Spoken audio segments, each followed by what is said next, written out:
رضوان الرمداني يدافع عن صباح بن الشويخ. السلام عليكم ورحمة الله، مرحبا بكم.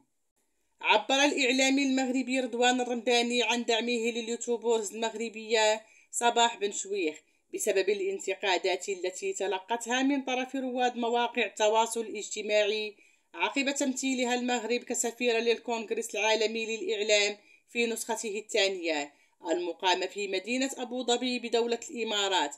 وشارك رضوان الرمداني صورة للممثلة الشابة صباح بن شويخ عبر حسابه الخاص بموقع انستغرام، أرفقها بتدوينة يدافع من خلالها عنها، لا سيما أنها تعرضت لهجوم شرس من طرف مجموعة من المتابعين.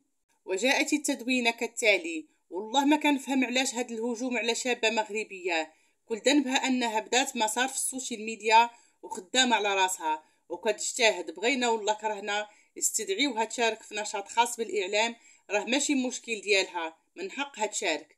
زيدون النقاش على الإعلام وشكون هو الإعلامي الحقيقي وشكون هو الإعلامي منتحل الصفة رجع كيبان عندنا غير ملي شي مؤثر كيدير شي حاجة زوينة ولا خايبة. في القضايا الحقيقية ديال المهنة قليل اللي كيعطي موقف. يمكن خاصنا نشوف وجهنا في المراية مزيان ونعرفوا فين كاين الخلل، ونسولوا راسنا علاش المؤثرين عاموا على المجال ديال الإعلامي وعلاش هرب علينا التران.